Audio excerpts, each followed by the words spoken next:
Welcome to the LandCave, where we are living as nerds. You can like and follow us at facebook.com/TheLanCave, where we go live each and every Thursday evening for our weekly gaming and nerd podcast, as well as other times throughout the week. If you can't watch us live, that's okay. You can watch the VOD over at youtube.com/TheLanCave, and you can listen to us on each and every podcast service that exists in the entire world. Now on with the show.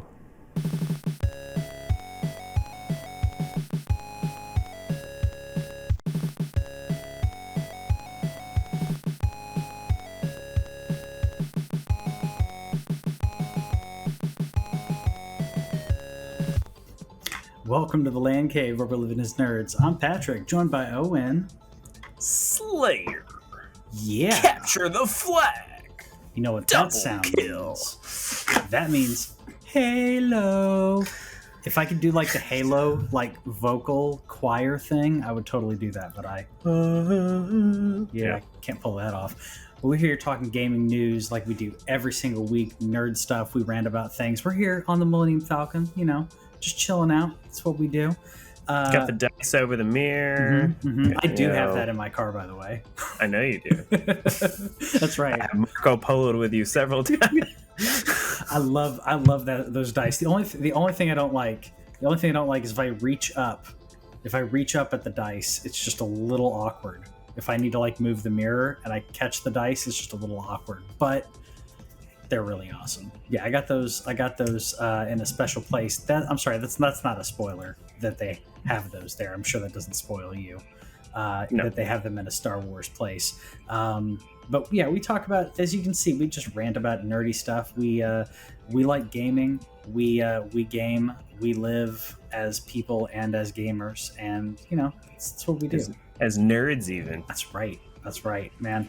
I didn't get into the Elden Ring beta. I know I tried not to be grumpy about it. And I would have been salty as AF, man. I went the whole weekend you know what? It's okay. I also felt pretty bad for my COVID booster, but I'm like, it's okay. It's okay. I didn't get in, but it's okay. I only got a couple months. It's okay. And then Monday morning, I get an email from Namco Bandai saying, "Hey, tell us your thoughts on that. We're so glad that you were here, that you got to play. Tell us your thoughts." What? And then almost immediately after I read it, I saw the next email that came in, which was, "We're sorry this went out to people who did not get the beta." And you're sitting there Lloyd from Dumb and Dumber. You're like, "Be strong." I was trying to hold in my emotions, and then of course, because I'm paranoid and I'm like that, I'm like, did I miss the email? This whole time is it in a spam filter or something, and I missed it? No, I didn't. But because as soon as I read that first email, I'm like, I could have been playing the whole time. I don't care if I'm sick. I could have been I could have just walked around and died and just seen this prettiness, but. Well, you know what you could do the whole time instead of playing Elden Ring? You could play Halo Infinite multiplayer. That's a surprise. Shadow dropped on a Monday morning. Yep. The Monday everyone's getting to work. Man, you're the woes of Monday where you're just trying to get into the work day, and then nope, here's some Halo. Did you see the numbers on that on Steam, bro? I didn't post it. It had the highest concurrent player count for an Xbox Studio game on Steam on a Monday afternoon. I think it was something like 200,000 players. I mean, ridiculous. Okay. I'm not going to lie. So I had to call out of work on Monday, not because of Halo. I was being a responsible parent. My kid was sick and had to take him to the doctor. I'm eating lunch with him at the table, watching the Xbox anniversary, which is why it got launched on Monday, by the way. It had Xbox 20th anniversary. Great watching timing. It on my phone. Yeah. He's eating his peanut butter jelly sandwich. All of a sudden, they're like, and Halo Infinite. There was kind of a rumor of going around, so we were kind of expecting it, but at the same time, it's they're not going to... No, nobody's ever shadow dropped a game like that before, a AAA experience like that. That's never happened. But they did it. And I'm like, all right, kid, you got to go to bed.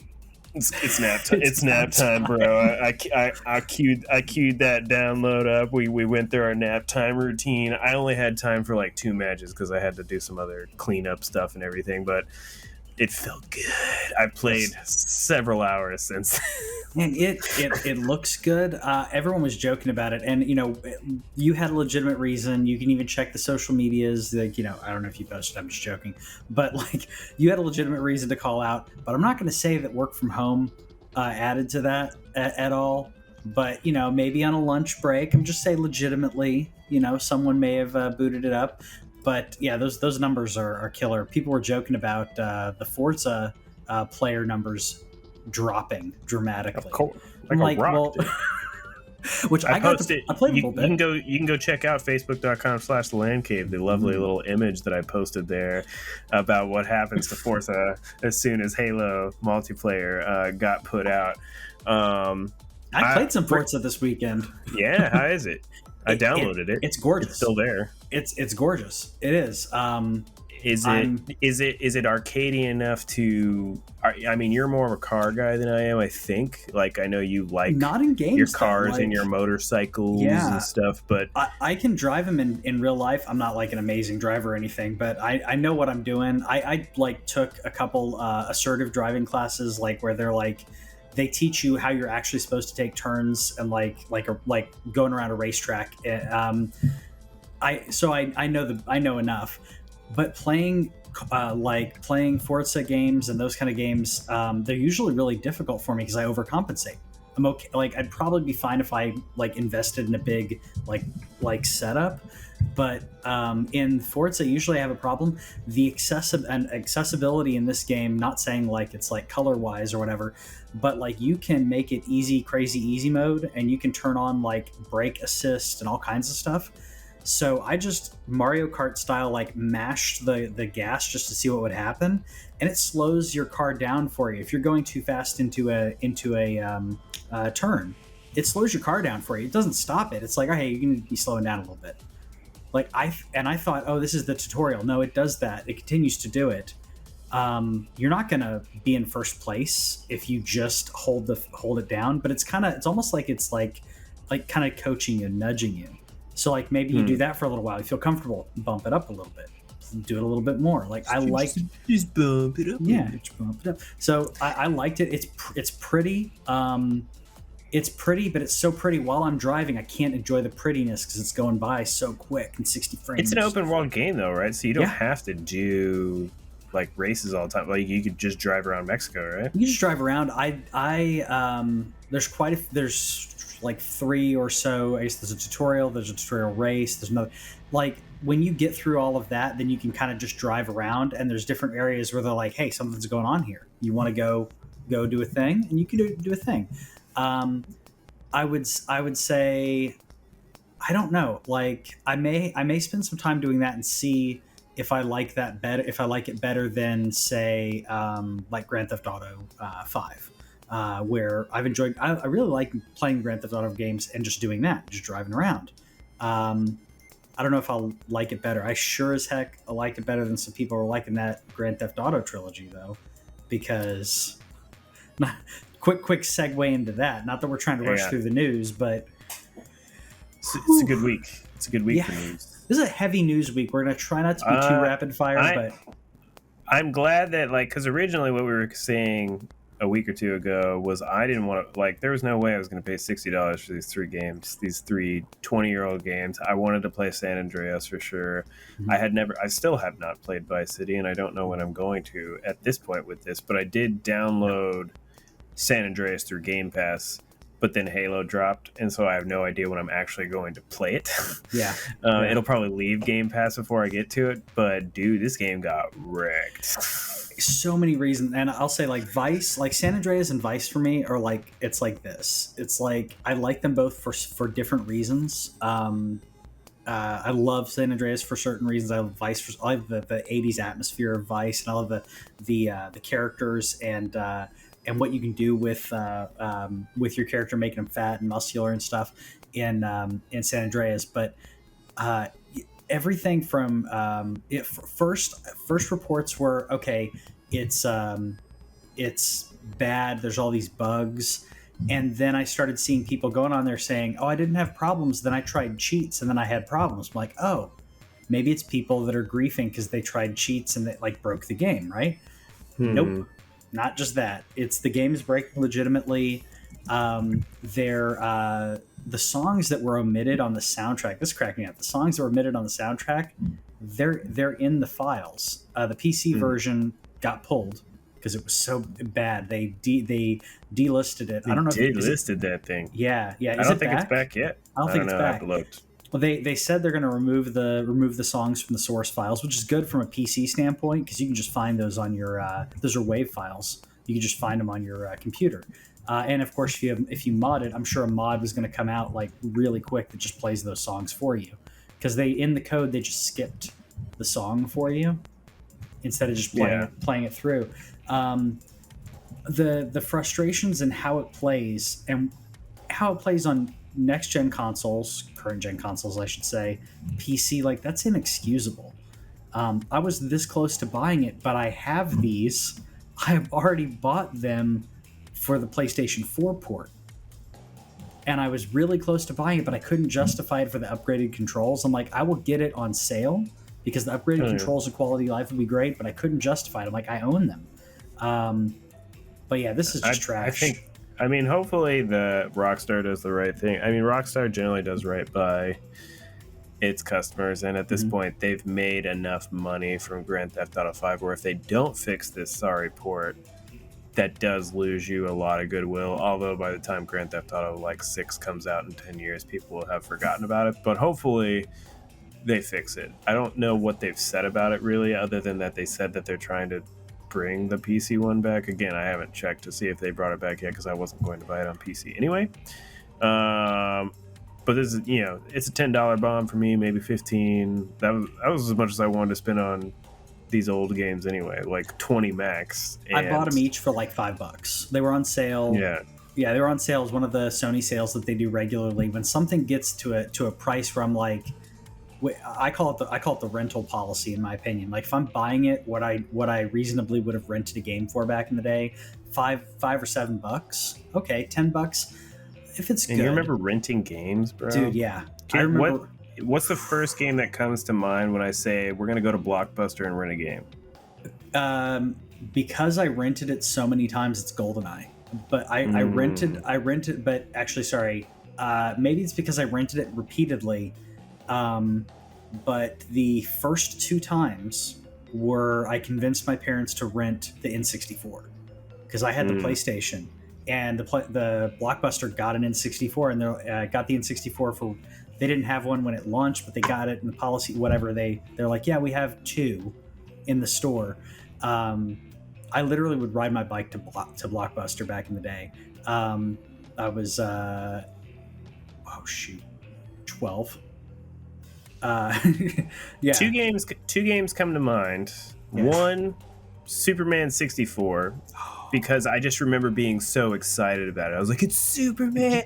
I didn't know anything about it. I'm this little dumb kid. Yeah. And you didn't hear how bad it was. Rent it from Blockbuster. Yeah. And I was like, as a kid, you're like, what's going on? Like, is there something about this game that I don't get? Like, this is supposed to be Superman. It's awesome. So that was the crap side of it. And then the good side of it was Turtles in Time.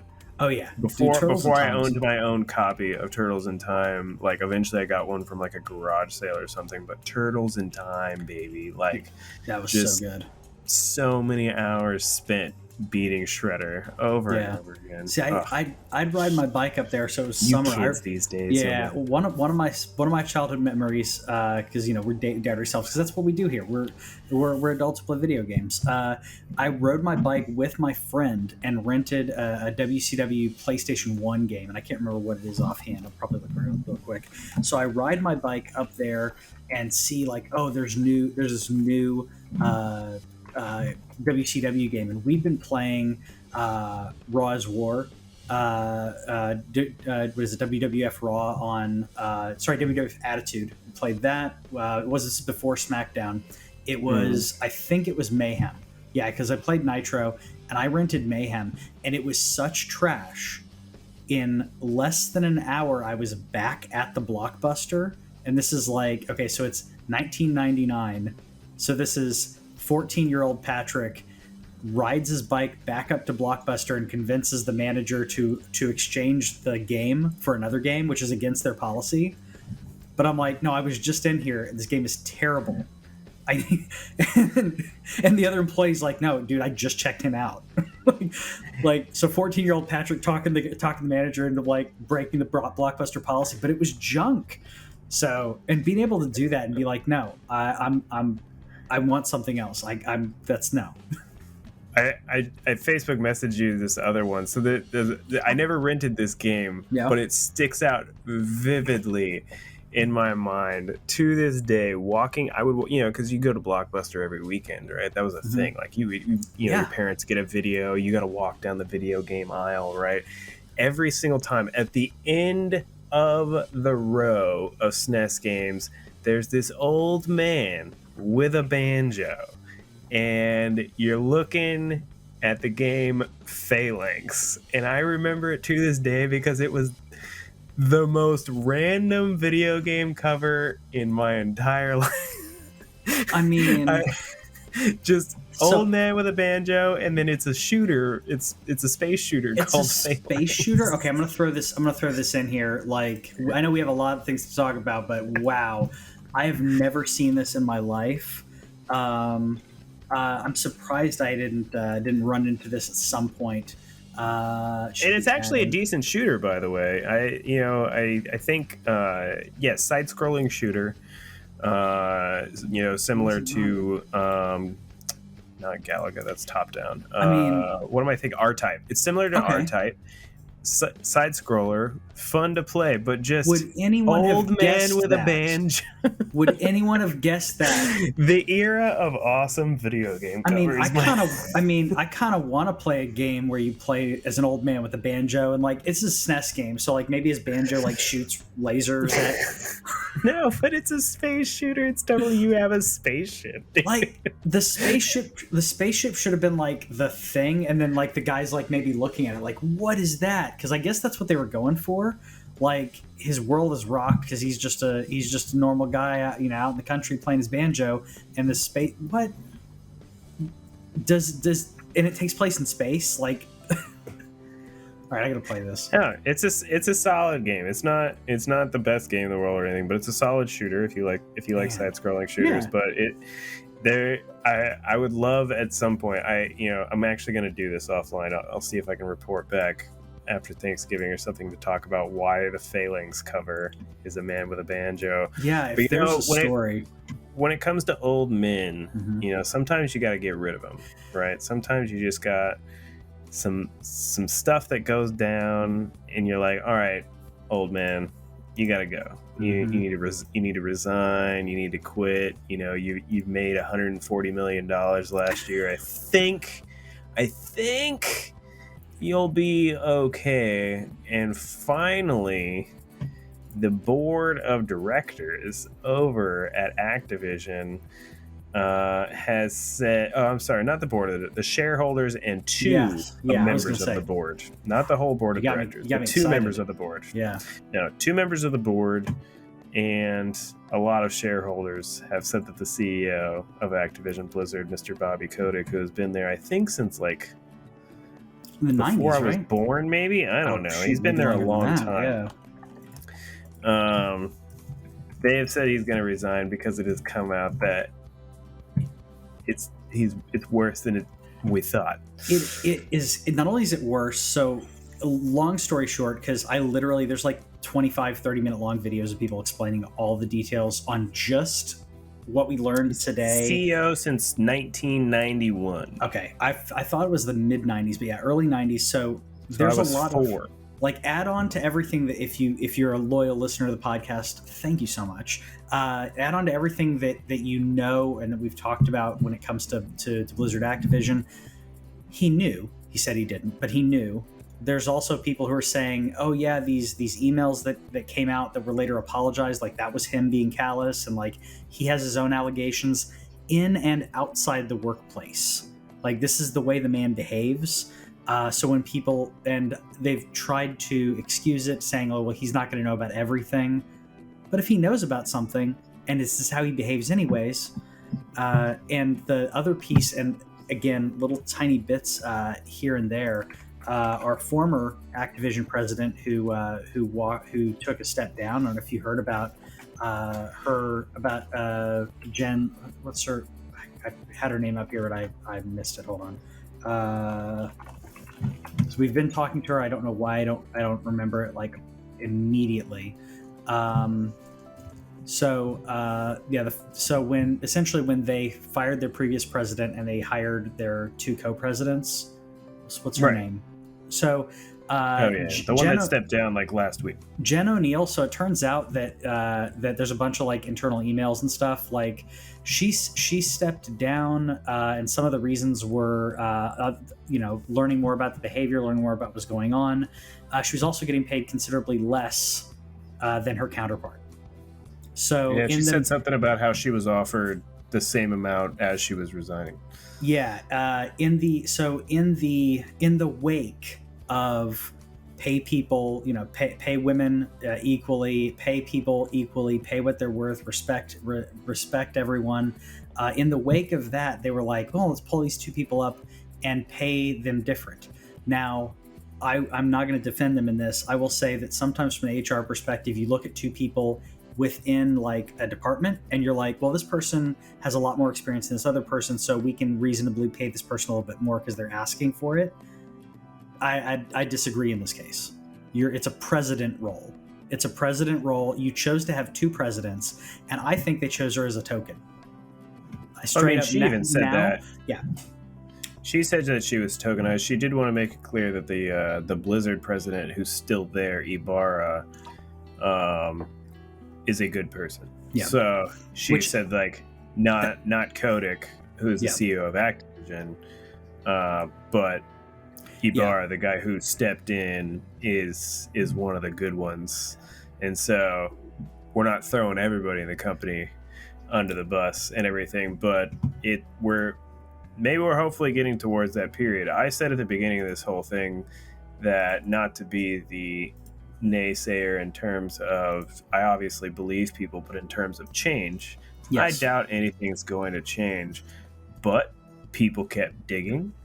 We're not just talking articles in Kotaku or IGN now. We're talking this one about Kotick came out in the Wall Street freaking Journal. And Wall Street, once that starts happening, you really got to take a look, because then your stockholders start having them votes of no confidence. Yep. In them stocks fell, by the way. Yeah. And, from a business perspective, I would probably buy some if you were looking, but I'm not going to, because I don't buy individual stocks. But it's my feeling on that, it's kind of blood money at that point. I mean, it's callous. Like but yeah, I get it. I'm saying if you looking at their 1 year, it definitely is at like one of its lowest points in a year. And so if you want to throw down money and you want to hold it, I'm just saying, I'm not saying do it, but like this would be something you buy and you need to hold on to it for a long time, and it'll come back up and you'll make money. This is not it's going to be great next week or later this week. No, and don't come to us for stock advice. Anyways. And I also don't know if I'm a dividend stock kind of guy too. So if it doesn't provide dividends, that's another reason where I wouldn't buy it. Yeah. It has to be dividends, because I'm not just going to buy and sell stock. But no, don't do that. But I will say there has been some stuff going around about like, boycott their games and so on. I'm not going to tell you to do that. I still truly believe that in terms of the people who are in the trenches making these video games, there's probably, and there definitely is, lots of good people there. They benefit from you buying the game that they worked on. That's a fact. And that walkout showed that to me. I'm also not going to tell you to buy their games. But what I'm saying is I'm not going to shame you if you are still excited about Diablo 4 in 2024 or whenever it's coming out now. I'm not going to shame you if you're looking to get the Diablo 2 remastered on Black Friday for hopefully cheaper or something like that. Like, you do what you need to do. I'm gonna say though, don't, if you want to buy it, don't feel bad about buying. You're still putting some money in some good people's pockets. Yeah. Yes, the people at the top might benefit as well, but guess what? They already benefited. They benefit by being long-term stockholders. That's how that goes. And when he steps down, when the board demands that he steps down, and he steps down, he's going to parachute away, and and that's it. And that's it. Well, he could easily find another job, because that's what happens. Or he could just never work a day in his life. So again, he got paid $140 million last year. Just last year. Yeah, that's I don't know what his total net worth is or anything, but he's doing okay. Yeah. And so I'm not going to feel bad about that. I don't think anybody will. So hopefully by after Thanksgiving, we'll be saying, hey, that guy is no longer there. But who's to say? I still am in my jaded sense of like, they'll just be like, we don't care. Well, if he steps down, and your president, if your president's a better player in this, and your CEO steps down, and you put a decent player there, you can start affecting change from the top down. It's slow, but it happens. So I'm hopeful. I'll say that I'm hopeful. As an old school Blizzard fan, I'm hopeful. That's what I'll say. I'll say sometimes it's good to go backwards. Mm-hmm. It's good to go backwards when you're talking about compatibility.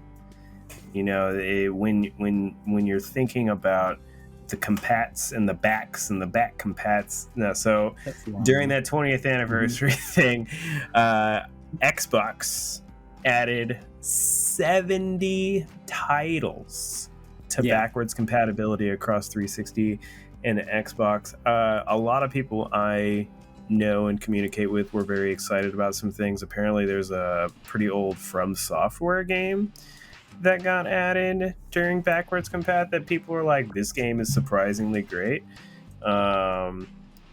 It's old. I don't know if you know what I'm talking about. It has a weird name. I'm thinking about there's a really, let me see if I can find it real quick. Let's look to the list. Otagi. Oh, maybe I don't know that one. Otogi. Otagi or Otagi or Otogi. I feel bad for butchering it right now. But Otogi 1 and 2 were added through backwards compat. I think 2 came out in 2003, 1 came out in 2002, but those are From games, early From games. And so I know some people who were very excited about that getting added. I saw a few others as well, but one thing that did come out in the Xbox Wire after the event, not snuck in there, they've been honest about it the whole time. What people have been kind of yelling at Xbox, like, add more games through back compat, and they're like, it's really hard. You don't know how these old school licensing things work, man. These games, we didn't know that the internet was going to be a thing 20 years ago, and they're not doing like 5 a year. I mean, they're putting out so many. Sorry, nobody did know what the internet was going to be. So there was different kinds of deals back then, timed things that ran out and so on. But they did want to make it very clear, this is it. They this last 70 that they added, there will be no more, or at least you should have zero expectations for no more backwards compatibility. So I still praise them, because it is quite an extensive list. I'm surprised at how many original Xbox games they were able to get. There's more 360 games than there are Xbox games. But that made for a good anniversary for me. You had 70 back compat. They announced that documentary, which I think was a little self-serving, to be honest with you, because they're producing it. Whenever you produce a documentary about yourself, I have to question a little bit what the message is going to be, how honest it's going to be. I know the God of War one is good. I've never watched it, but I've heard great things about that God of War documentary. But there was that, and then there was Halo. I think overall it was a solid 30 minutes. Just kind of thanks for being fans. Enjoy us. Here's a bunch of our games. Oh, and here's Halo. It was a good time. Yeah, Are you gonna pick up some back compat games? You gonna look around your library, see if anything scans? Man, I may, because I love some of the old school games. I didn't play. I played only one game on the original Xbox when it was out that I remember. I don't remember any other games except for, actually 2 games. There there was a Bard's Tale game that came out. So I played my brother's Xbox, like OG Xbox, and he had Bard's Tale, and he had Morrowind, and I bet you can't guess which one of those games was like completely earth shattering to me. I mean, it was probably made or it was probably directed by Todd Howard. Probably, yeah. So I will say Bard's Tale, like I played the old school Bard's Tale games back in the day and loved those, but yeah, didn't quite work with the newer one. Hold on, fix this error real quick. What I will be curious to see on what they do now with these games is that now that we're like officially done, does that mean we can now dedicate the back compat team to working on the FPS boost and taking advantage of that situation and bringing more games to 60? And I mean, yeah, I want to see if they can give me like what's the full list of back? There are 4,752 backwards compatible games on Xbox, bro. That way to go. Way to go. And they started way this. Didn't they start this venture when the Xbox, shortly after the Xbox One launched? I don't want to say shortly, but that it was during the Xbox One. It was, yeah. And by the way, this list does include Xbox One games, by the way. Yeah. Because that's how that goes. Because now we are in a new generation. But there are 538 360 games. There are 38 Xbox games. Again, it's it's still a tough thing. And then there's 3,800 Xbox One games, but still. Yeah, credit where credit is due. The 360 was a fantastic system, by the way. We're talking Skate. That was one of my favorites. Force Unleashed. We're talking some great Lego games. Fallout New Vegas was a 360 game. Red Dead Redemption was a 360 game. Some of these have been ported, but some of these have not. Time Splitters, that was a big ad that they added to the thing. Time Splitters wasn't an Xbox game for me. That was my launch title for PS2. Yeah. That was the first game I ever owned on PS2 was Time Splitters 1. Just good stuff. Yeah, Microsoft. I'm just thinking about and I'm literally throwing this into a spreadsheet just to do the count real quick, just to make sure. But I found that's how quick our Google foo is here. I found the list of the first games that got launched backwards compatibility when they started this, because I was like, they've been doing it a while. How many did we start with? Because everybody's like, oh, you need to do more. You need to do more. Like 100. So when they started their backwards compatibility, June 2015, 18. Then 18, and then they started doing. Oh, sorry. So that was X360. Those are Xbox. Sorry, I apologize. Those are XBLA, and then that was in June, and then in. That's right, I'm doing this. You can't sort this? Oh, this is Xbox. Okay, so original Xbox. No, where's the 360s? They only started with that many from XBLA, and then 360s are... It's not that many. I thought there were way more. There's 538 total now. And so it couldn't have been that many. No. There were 17 of that, and there were under 100. It looks like I'm trying to find. I'm not gonna spend time doing it. It looks like there were under 100 when they first started their venture 6 years ago, and they've continued to put this out from a preservation standpoint. And let's just face it, from a monetary standpoint, Nintendo put it on the store. Let everyone play it on the Switch, and we'll keep giving you money for years and years to come. X gonna give it to you, man. They just kept continuing to build that, and now this Xbox ecosystem, because it's no longer like the Series X and Series S, which I love my Series X, but it's like when the next Xbox comes out, I'll be able to play all the games that I'm playing now on that. That's amazing. That's the idea, and hopefully now PlayStation at least gets 4 moving forward. Hopefully they someday figure out 3, but for now, it's definitely like one of the things that Xbox is, the many things in the last few years that Xbox has done extremely well. Yeah, I agree. Well, we try to get through the news relatively quick because that was pretty good. I was going to say pretty good. I didn't feel like we were rushing, but let us know. Pretty good. Pretty. But we wanted to do that because the Game Awards nominees were announced. The Game Awards is December 9th. It's a Thursday. Of course, they did after 9th. It's the day after our December 8th show because they didn't want to do it on the Tuesday, but that's fine. So December 9th, we got our Game Awards with Keeley, as we do every year, doing it forever, and I'm happy about it. And we wanted to talk about We're doing it live. We're doing it right now. We'll do it. I don't know what that means to play us out. I quote that all the time, but I don't know like all the lines. But my favorite part is because people don't remember what he stumbled on. If you don't know that Bill O'Reilly thing, it's the line was, "Here is Sting to play us out," and that's what he stumbled on. He was like, "I don't know what that means to play us out. What does that mean? I don't know who wrote this." Like, that's what he got mad about. Well, to play us out, like that's your outro. Anyways, so we're not going to talk about all the nominees. You can look online to do that. Go vote, by the way, because we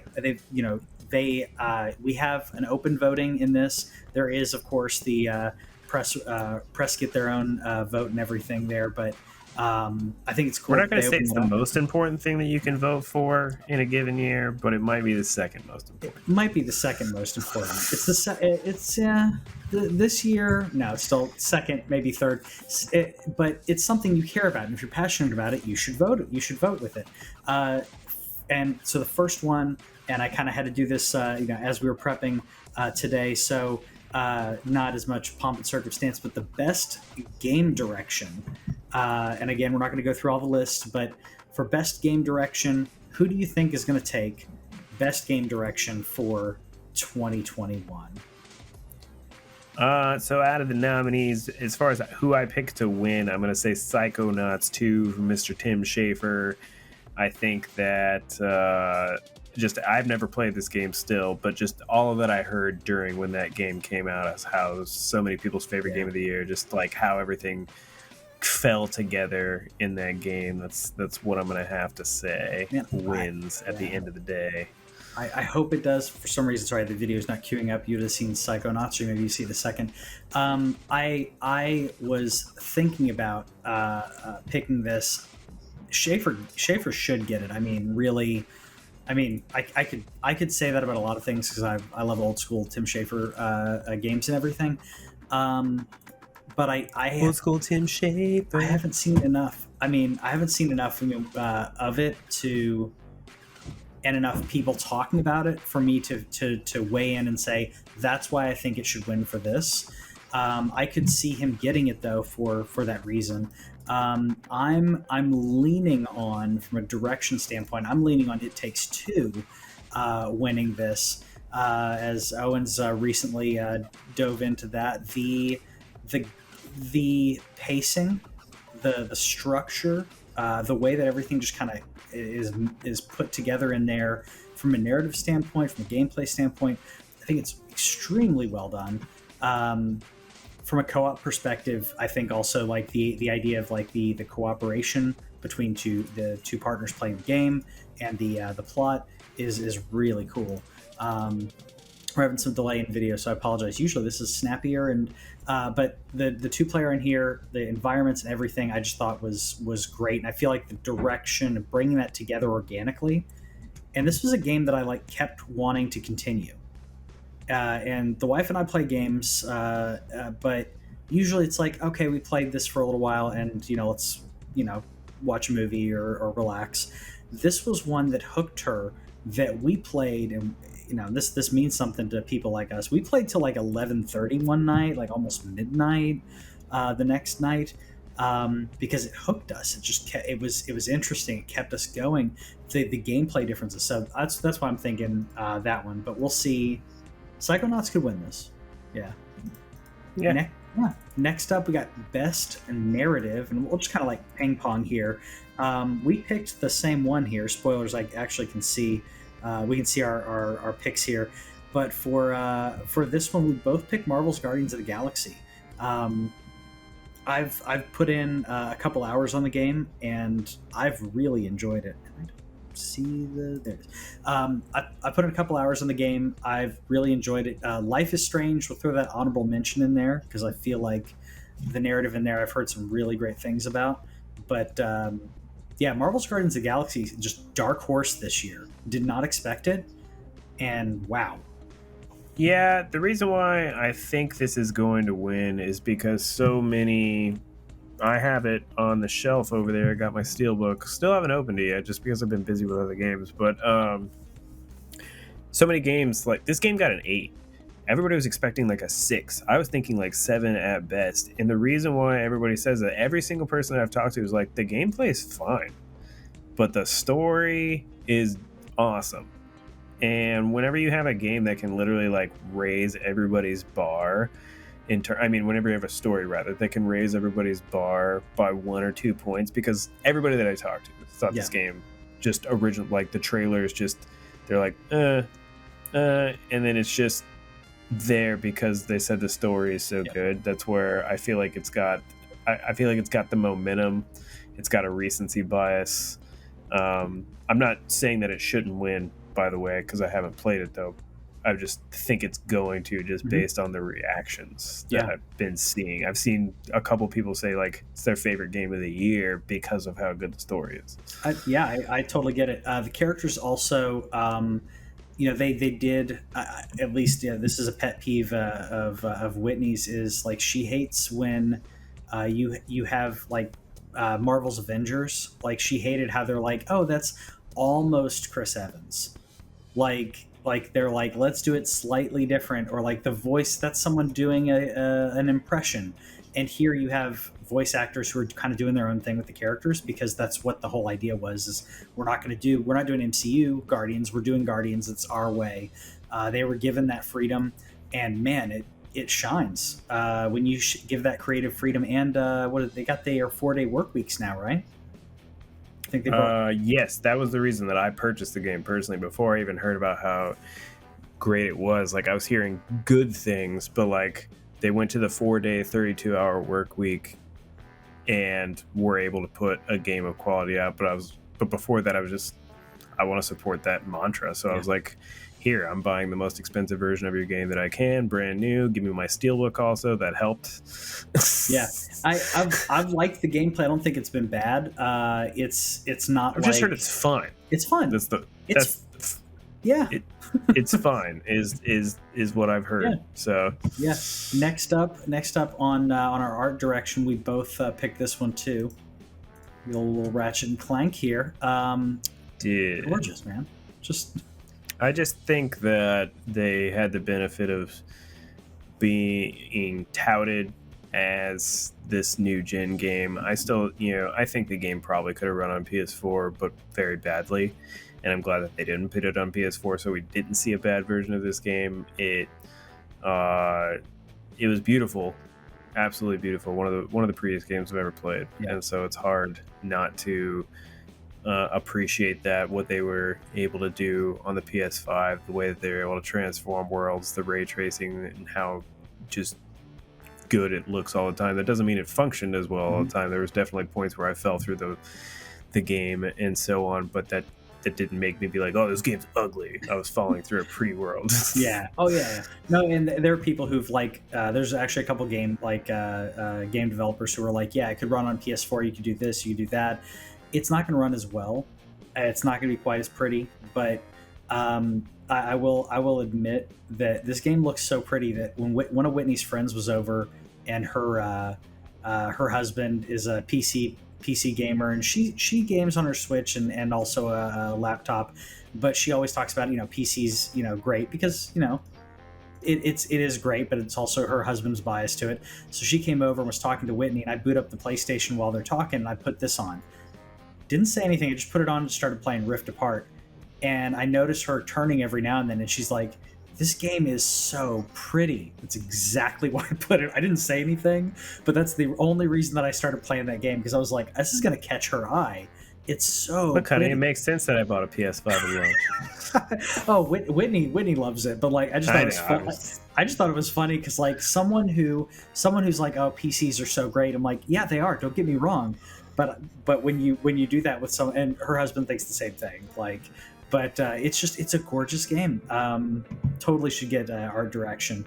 I want to hear your best score though, and the reason for your pick on this one though. Honestly, another game that I have not played and probably will never play. I played what is the sequel, I guess. Automata. In Nier Automata, but Nier Replicant V blarg 3.1421. I don't know what it actually is. 1.224744. What was funny was listening to Jeff read that in the video. He read the whole number. Respect. Of course, respect, Jeff. But I've had more than one person that I know personally say that they like cried listening to this music, and if you have a soundtrack like that, I have to think. I know that they brought the original guy back and he reworked some things and apparently made it better, even better than it was before. I'm never going to play the game because I know for a fact that it takes like 5 to 10 hours to even get into, and those are the kind of RPGs I hate these days. But you can't deny when a game has some really good music. I do want to make it clear here, there were some indie games here that got absolutely robbed when it came to music. Kena, Bridge of Spirits, has a dope soundtrack. Yeah. Awesome soundtrack. Eastward, another indie game, has a great 8-bit soundtrack. Just absolutely robbed, by the way, but that's okay. But I think Nier is going to win. Shout outs to Marvel. I think that theirs is licensed music, and that's the reason why I can't give it to them as a licensed music. But I've heard that in terms of like, it's just like why I like the one time I can't think of the Zach Braff movie with Natalie Portman. What are you talking about? Garden State. Yeah. Why Garden State is an amazing soundtrack. Not original music, it's just a great compilation of music. Marvel's Guardians of the Galaxy, great compilation of music, but I would rather give this award to original music. And I think that the industry will agree, so I think that Nier wins. I agree with you on that. I also couldn't in any right state of mind give this to Cyberpunk, which got nominated. How did it get nominated Cyberpunk for RPG, got nominated. bro? Cyberpunk got nominated for so mad. Yeah, Cyberpunk should not have been on this list just because of what they did at it's not only what they did at launch, the support for it, and we still don't have the next gen versions. So I played the original Nier Replicant being the remaster, which I thought was interesting that the remaster's on here, but they got the guy back to do music, so I have to. It's not that they took the original tracks. It's great music. It's beautiful music, and I think it deserves it. Speaking of audio, because it kind of goes hand in hand, audio design. You and I both picked the same one here too. Yeah, and it's an easy pick for them cars though. But like it's like hearing the engine and the differences in the engine, just like something about that bass, like the roar. And the dirt. Mine's for different reasons. For different reasons, and the fact that I feel like everybody's going to give Forza everything that it can, because again, I'll talk about it in a few minutes. Forza got absolutely robbed. By the way, I'm pissed. I haven't played the game, but I'm mad for the makers of Forza for good reason. I'll talk about it. So but for that reason, I think that it'll win every award that it's nominated for. Yeah, no, it definitely could. I just feel like this is an easy pick for me. I didn't get to play. Sorry, where am I looking? I didn't play Deathloop Best yet. Performance now. No, I was talking about. So best audio. Real quick. I was just saying, like Resident Evil has some really good sound as well. Returnal, I could have done. But yeah, I agree on Forza. Let's do best performance, and let's skip a little bit because the list is kind of long, and then we'll keep the score. Don't worry. We'll keep the score and let you guys know how we did. Yeah, we'll let you know that I win. That's okay. You usually win, and I did not pick the same person as you, same picks as you for that reason. When we were chatting back and forth, and we're like, are we picking who we want to win, or are we picking who we think is going to win? Because I usually pick who I think should win, which is not who is probably going to win.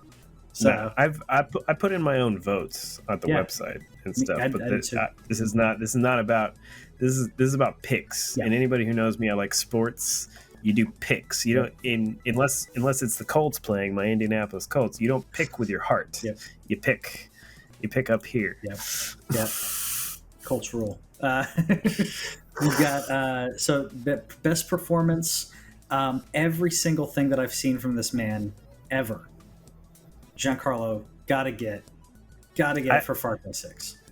I'll put in here. I did vote for Eric Amore in Life is Strange. I thought so. Just because, again, I didn't play Far Cry 6, but I'm like, this giant actor does not need to win a game award. I'm sure he was great, but he plays the same exact role in every single thing that he's in, and he did it again here, from what I could tell. And so, I mean, I could say the same thing about some other people, but when you play the part well, and then you're typecast, and he's like, you know what, I'm gonna go into it. I don't blame you. You make your money, boy. Yeah. Like, do it. Yeah, but I feel like he may get it just so that way they can, like, it's a little more extra press, where it's like, you get to say, hey, he won. Like, not that Game Awards would do that like shadily, but I'm just saying, especially if you could get him there, if they didn't already, I think it would pan well for them, or bode well for them, I should say.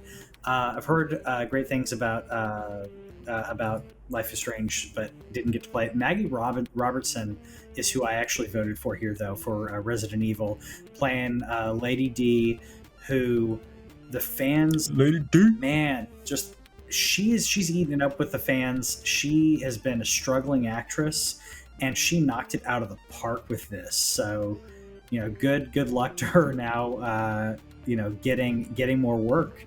We'll see. Yeah, we'll see who.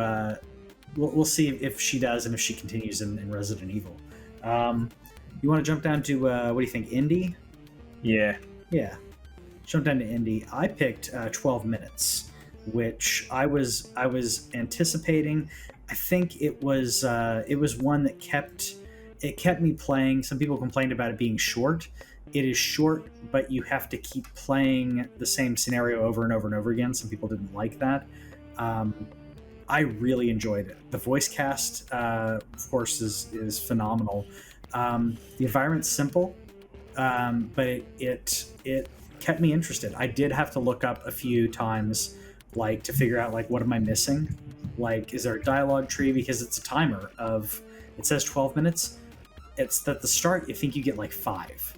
And then if you continue, the next time you get 7. Then you get a little bit more if you do it right. I liked it. I liked it a lot. Yeah.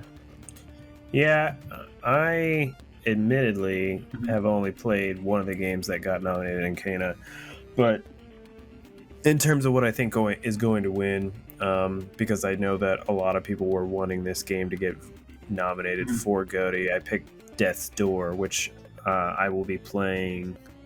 I hope to try and play it by the end of the year, but I just don't think it's going to happen now that Halo's dropped early.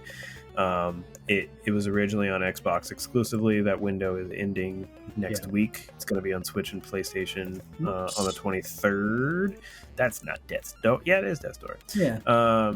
It's the trailer for it. So Death's Door, people compare it to a Zelda-like in terms of, I don't know why exactly, because people have said that it's like difficult, but everybody just says that the game is so satisfying to play, to beat, to get through, and that the character, the fact that you're playing basically like this pigeon-looking bird with a sword and stuff, that's probably why it's Zelda. It's just that you have a sword and the way that it goes about it. But I've just heard way too many good things about this game, and 12 minutes was so divisive. I've heard a lot of good things about Loop Hero as well. I've not heard anything on Inscription, and so that one I just don't see how it wins. But obviously the industry knows something that I don't. Big surprise. But Death's Door, just because I think so many people wanted it on a GOTY list, I think that becomes a vote to win. Yeah, I could see that. I'd heard good things about this as well. By the way, I'm trying to mute it on our. If you're watching live, apologies. That'll be fixed in post on our podcast. You can watch it on live on YouTube, or not live. You can watch it later on YouTube or listen to the podcast. But no, I've heard good things about it as well. This is one that it was on my I should check that out, and then I forgot because the list of those games is grows just like the backlog. But since it's got that nod as well from you, it's going to go higher up on that list. We'll say that. Yeah, and so on. Speaking of indies, we got debut indie game on here, which you got to play. You picked this one not for yourself though, right? Or at least when you bought it. What'd you think about Forgotten City? That's your pick, right? Yeah, I didn't actually play it either. I just watched my wife play through it. Forgotten City was originally a mod for Skyrim. I think it was a Skyrim mod that they made into a completely standalone game. But fantastic in terms of like a time looping game. Fun to watch her play through and figure out how to get through it. Well done. The puzzles are interesting. I think there was just a lot of good things about it, and I think that it was pretty respected, and I think that it has a boost from the fact that it was a well-known mod before it became a game. So that's why I picked that to win, and I actually did vote for it as well, just on her behalf. She's not going to go vote in the awards, but it's like the only game she's played this year. So I mean, we'll pick it as and she enjoyed it, right? I mean, she liked it a lot. Yeah, I mean, she gave it 4 stars. There you go. It looked good to me, especially whenever I see a game that comes from a modder who's passionate enough to not just complete the mod, but go, you know what? There's something bigger here. There's something better here. That's you got to respect that, and it looks good. I mean, it looks really good. I'm proud. I'm proud. That's what it is. I picked Valheim. Again, another game I haven't played, but everything I've seen about it and heard about it, kind of felt like this was like the right choice for that. Again, audio apologies. Having a couple errors tonight, but this one actually John, our buddy John, absolutely loved as well. So heard lots of good things about that. Yeah. So had to pick that one.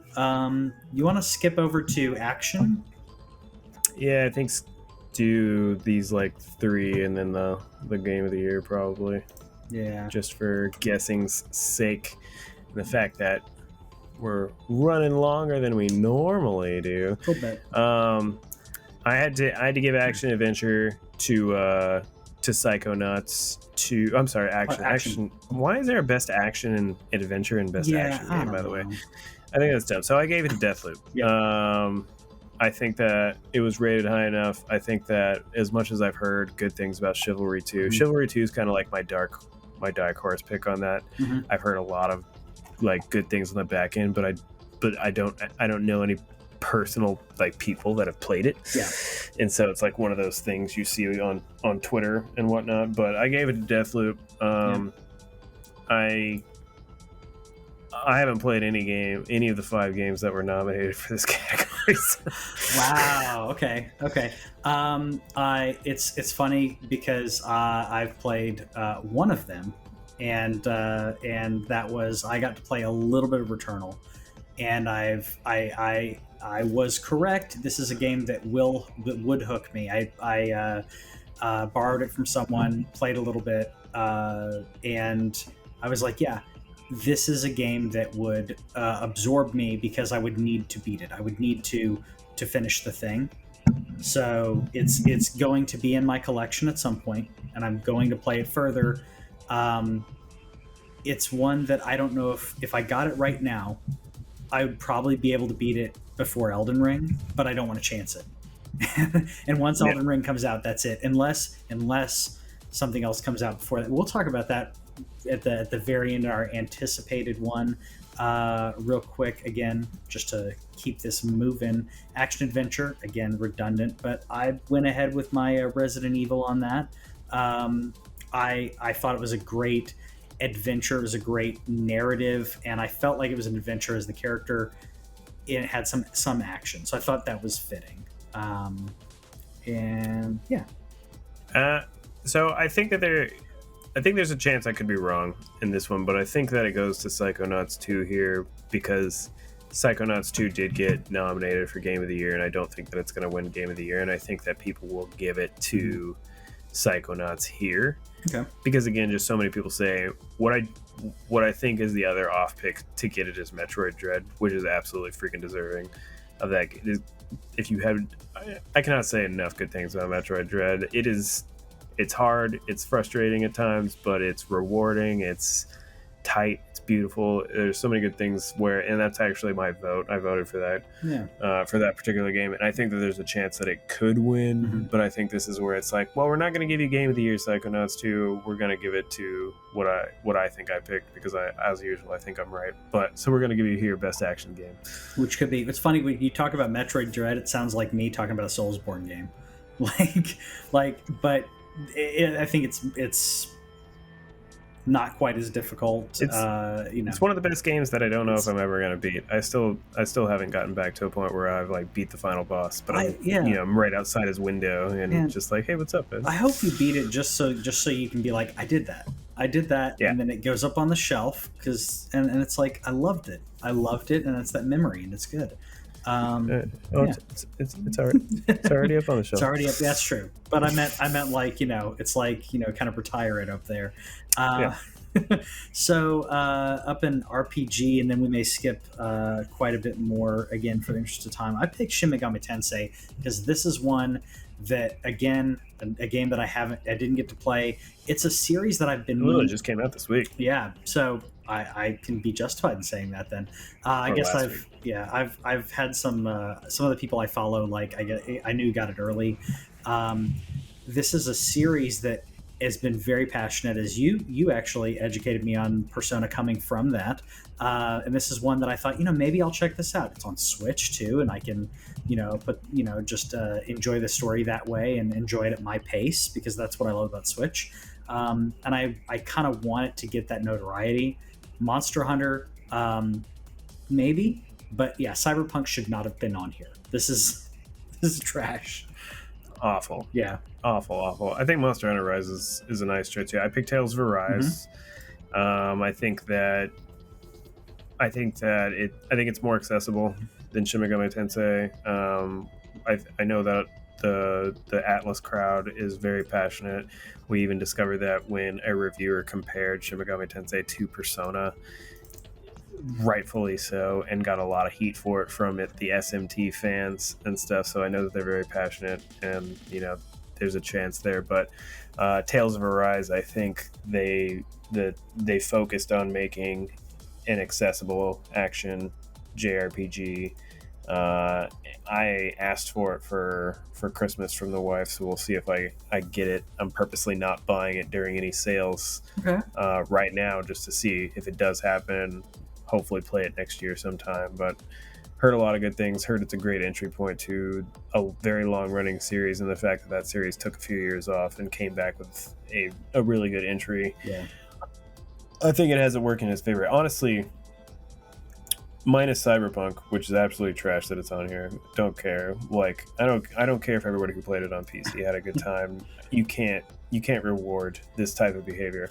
But all four games, because I'm not counting Cyberpunk, deserve to be on this list, because I've heard nothing but good things about all four of these titles. And I will say I agree with you on the Cyberpunk. And if Cyberpunk had run well, and there was a PS5 version, an Xbox Series version, and a PC, if all of those ran well, and the previous gen didn't play as well, I think you and I would speak differently about it, because that we would be like, well, it should have been next gen. But Cyberpunk should not be on here. I feel like it's almost like a shame that it got nominated.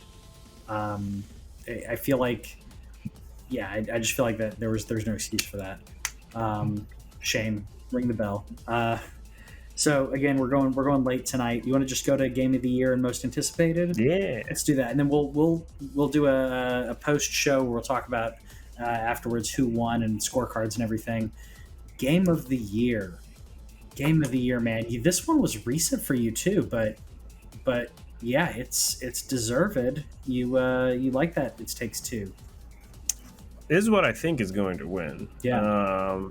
It's also probably my choice. I haven't finished it yet, so I haven't been able to truly say it. I just think that they did something incredibly special with this game. I know that the voice acting is a little weak at times in terms of the script. It's not the voice actor's fault, it's the script's fault. The script is a little weak at times. The book is my favorite voice actor ever. I don't care what you're talking about. But the co-op in this game, the accessibility of this game in terms of, and I probably shouldn't use the word accessibility, but the way that a person who doesn't game very much can appreciate this game with somebody who does game a lot, or if two people like didn't game a lot, they could probably still get something out of it. It would take probably a little bit more effort from them, but this game is extremely accessible from even a novice video game player. It's cathartic for people who are in special relationships. You don't even have to be like a Romantic. what's the word I want, when romantic relationship. Yeah. It doesn't even have to be a romantic relationship. I think that it could be special even between friends who just share a bond and everything. I think that they accomplished something, and I think that the industry is going to recognize that, especially in a year like 2021. That's what I think is going to happen. Yeah, the heart in this game, communication, in the that's what you're talking about. Like, it doesn't have to be a romantic relationship. It can be just a friendship. Like, listening to the person, communicating with them, understanding. Like, it helped. I felt like I grew. I felt like I grew playing the game, and it makes it fun. Like, the whole time I was like, I felt like we were going through therapy, but fun therapy. Like, it was really great. I selfishly picked Resident Evil. I think that, but I really honestly picked this. One of the reasons I picked it was that I feel like it's done so well between this and 7 have done so well for the Resident Evil franchise, and what it looks like they're planning on doing, with future stuff for Resident Evil. I feel like it was a landmark for the franchise and for gamers who didn't like Resident Evil before. I thought that was pretty big.